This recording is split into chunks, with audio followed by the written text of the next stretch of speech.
Ladies and gentlemen, we're out here, Road to Hana in Maui, Hawaii, celebrating my 33rd birthday because I am now officially #old man status.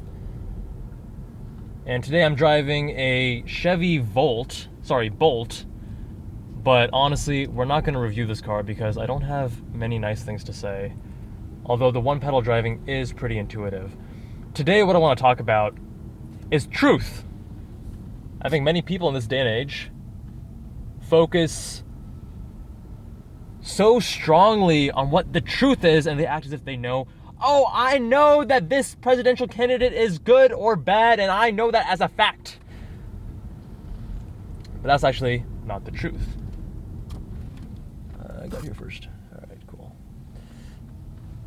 Thanks, sir. Also, by the way, Road to Hana, sketch AF.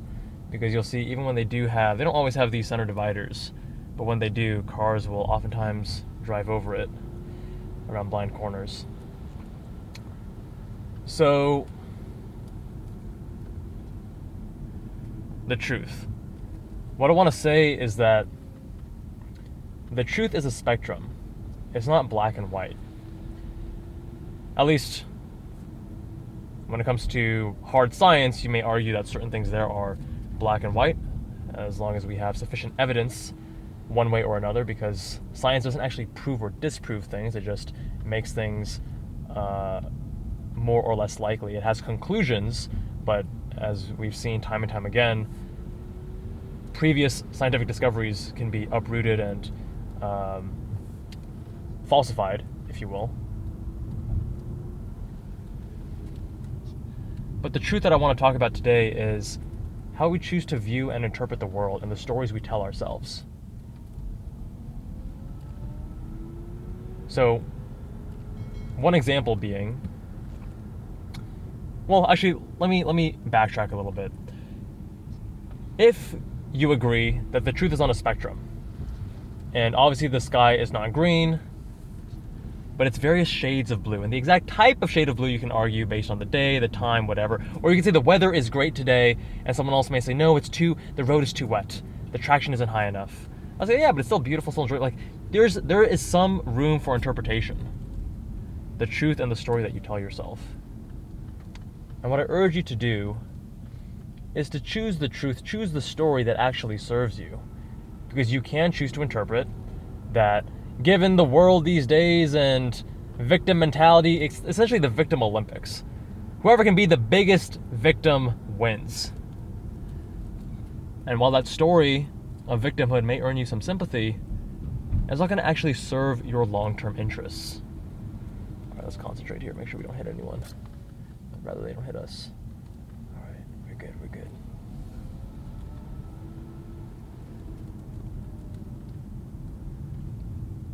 Now, I'll give you an example from my personal life. Now, I have had my own struggles, but I don't want to say that I have the hardest life in the world. Definitely not. I was born and raised in America. I have a loving mother. I think that alone gives me a pretty substantial leg up. But I'll also say that there are people who have that and way more who find themselves to be much larger victims. I think that story doesn't serve them. So when I first got diagnosed with inflammatory bowel disease, is he letting me go?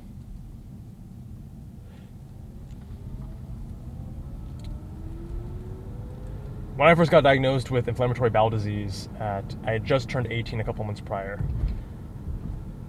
First year of college, literally just completed one quarter, and it was the beginning of my second quarter.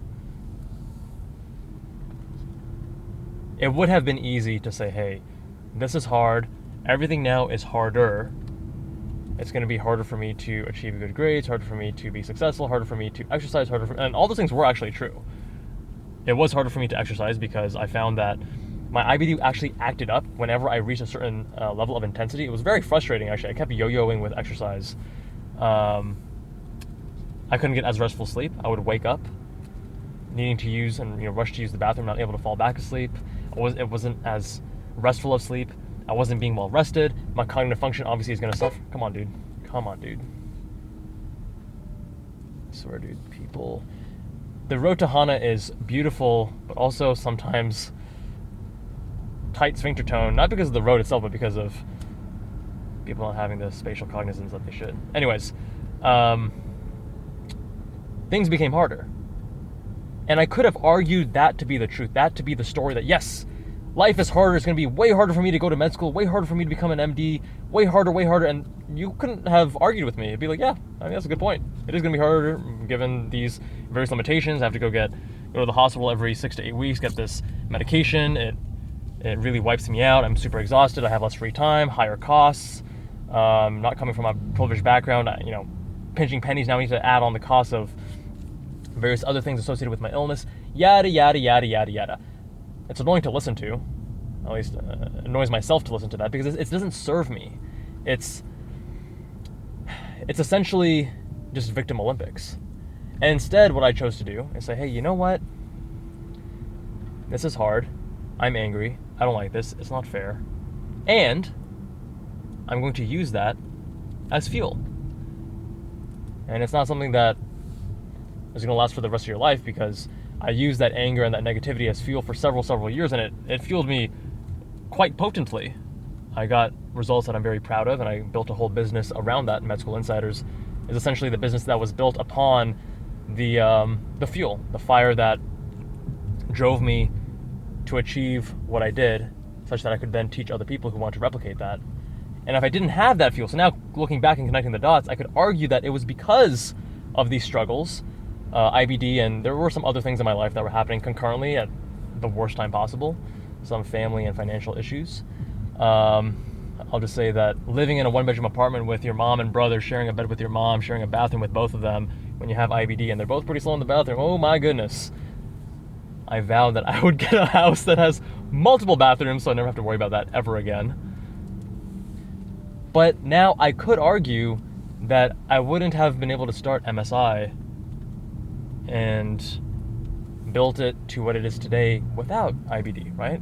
If I choose to interpret this as a positive source of fuel and energy. And the reason I say, don't use that as fuel forever is that if you use negativity to fuel you for too long, it can actually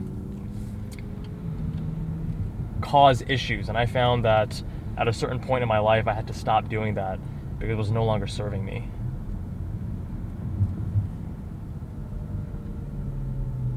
Oh, thanks, man.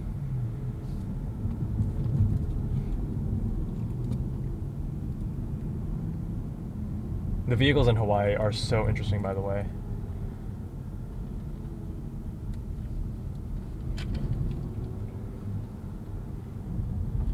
If you guys do ever have the chance to come out to Hana, definitely recommend. It feels like a different country, even though it's still part of the USA.